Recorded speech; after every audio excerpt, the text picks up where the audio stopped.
Assalamualaikum warahmatullahi wabarakatuh. Pada hari ini saya akan membuat refleksi kepada RPH saya, iaitu RPH PKES, Pendidikan Kesihatan. Jadi apa yang saya dapati terhadap RPH saya ini, kekuatan yang saya nampak adalah dengan penggunaan pelbagai strategi dan kaedah pengajaran, di mana RPH ini menunjukkan penggunaan pelbagai strategi seperti pembelajaran kontekstual, virtual dan interaktif berasaskan aktiviti, kooperatif berasaskan permainan dan juga kaedah pemerhatian, perbincangan, penerangan, permainan dan kuis serta penyelesaian masalah, di mana semua strategi dan kaedah ini merupakan berpusat kepada murid, di mana hal ini dia dapat membantu untuk memenuhi pelbagai gaya pembelajaran murid dan menjadikan pembelajaran murid tu menjadi lebih menyeronokkan.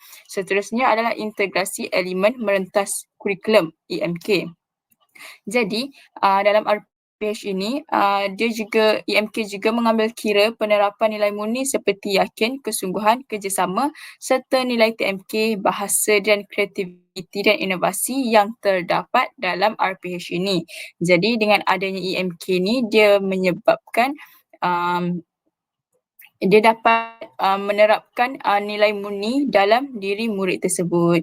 Seterusnya adalah penggunaan teknik PAK 21 yang pelbagai. Contohnya seperti soal jawab, main peranan, penggunaan ICT, student centered learning, collaborative learning, 3-to-1 strategy, 1 minute paper dan juga traffic light system yang menunjukkan usaha guru ni untuk mewujudkan pembelajaran yang aktif dan menarik. Jadi apabila satu PDP tersebut aktif dan menarik, ia dapat menarik minat murid untuk fokus dan menjadikan pembelajaran tersebut lebih bermakna. Kemudian adalah kebat yang ditekankan, di mana dalam RPH ni dia menyasarkan banyak kemahiran berfikir aras tinggi kepada murid, di mana untuk melatih murid untuk menganalisis, menilai serta mencipta soalan yang diberikan oleh guru supaya dapat menguji pemahaman murid secara mendalam. Kemudian adalah pentaksiran yang pelbagai, di mana RPH ni juga dia mencadangkan penggunaan senarai semak dan penilaian kendiri sebagai kaedah pentaksiran untuk mengukur pemahaman murid. Contohnya seperti lembaran kerja yang dilakukan oleh guru serta kuis Kahoot. Kemudian adalah langkah pengajaran yang terstruktur, di mana dalam RPH yang telah saya sediakan ini mempunyai langkah pengajaran yang jelas dari seindaksi sehingga penutup dengan peruntukan masa yang realistik untuk setiap masa, di mana aktiviti-aktiviti yang dilakukan dari langkah demi langkah itu mencukupi masa dan juga menjadikan murid mudah memahami apa yang ingin diterapkan oleh guru tersebut kerana dia mengikut langkah yang betul. Kemudian adalah penggunaan BBM yang sesuai. Jadi seperti yang kita tahu, penggunaan pelbagai bahan bantu mengajar ni dia dapat menarik minat murid untuk lebih fokus kepada pembelajaran tersebut. Jadi dalam RPH yang telah saya lakukan ini adalah terdapat beberapa BBM seperti kad manila, slide interaktif, gambar piramid makanan, balon kerjasama, lembaran kerja, kuis online seperti Kahoot dan juga kad refleksi ini dia dapat membantu dalam penyampaian konsep yang ingin disampaikan. Jadi dengan adanya penggunaan BBM ni dia dapat menarik minat murid untuk lebih memberi fokus dan memahami apa yang ingin disampaikan oleh guru tersebut.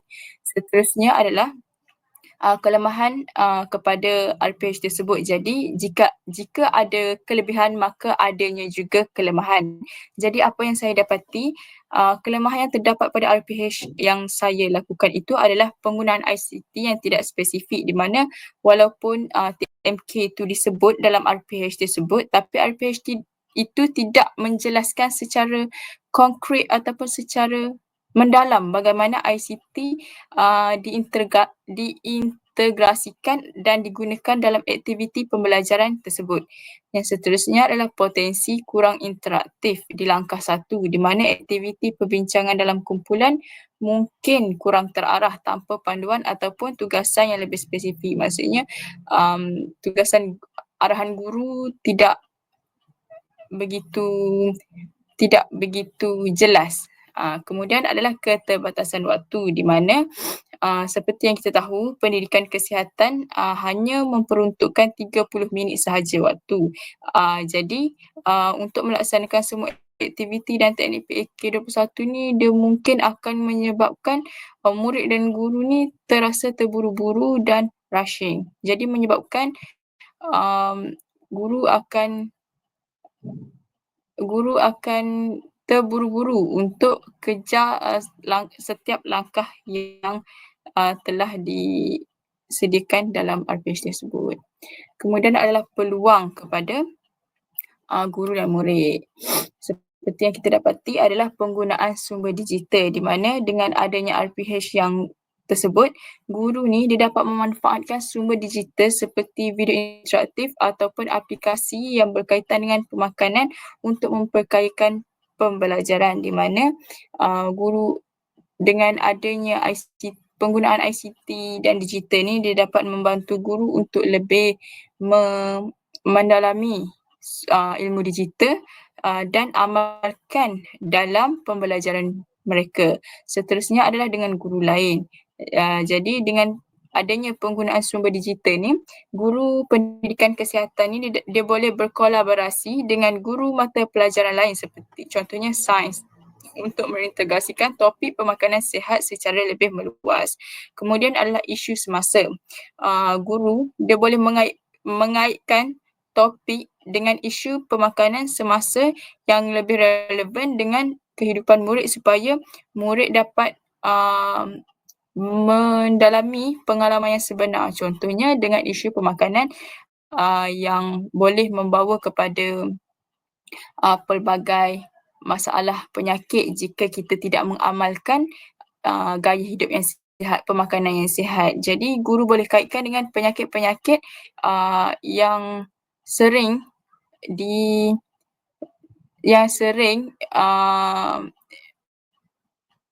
menghantui rakyat Malaysia seperti diabetes, darah tinggi, kolesterol, jantung dan sebagainya. Kemudian adalah penyesuaian dengan konteks sekolah. Jadi dia dapat mengadaptasikan contoh makanan dan aktiviti dengan ketersediaan dan budaya makan di lingkungan sekolah. Contohnya guru boleh sesuaikan topik ini dengan makanan-makanan yang di kantin, apa makanan yang sihat dan juga apa makanan yang tidak sihat, dan guru boleh terapkan kepada murid untuk menyedari tentang pentingnya pemakanan yang sihat. Kemudian ancaman yang kita dapati daripada ataupun threats yang kita dapati daripada topik dan RPH tersebut adalah perbezaan tahap pemahaman murid, di mana mungkin terdapat beberapa variasi yang signifikan dalam pengetahuan sedia ada dan murid mengenai pemakanan sihat. Contohnya pemikiran murid ataupun budaya mereka adalah berbeza dengan sesetengah murid lain dan apa yang ingin disampaikan oleh guru, di mana contohnya apabila guru bagi tahu makanan ni tak sihat, tapi disebabkan murid tu dah biasa dengan makanan tersebut dan dia akan cakap, saya makan okey je cikgu. Dan bila dia dan pengetahuan mereka tentang makanan tersebut adalah salah dan berbeza dengan apa yang diajar oleh guru. Kemudian adalah keterbatasan sumber daya, di mana ketersediaan BBM dan akses kepada teknologi mungkin menjadi kekangan kepada pembelajaran tersebut. Kemudian adalah kurangnya minat murid, sebab ada juga sesetengah murid yang kurang tertarik dengan topik pemakanan. Jadi dia boleh menjadi satu ancaman kepada guru untuk mengajar topik tersebut. Kemudian adalah pengelolaan kelas yang efektif.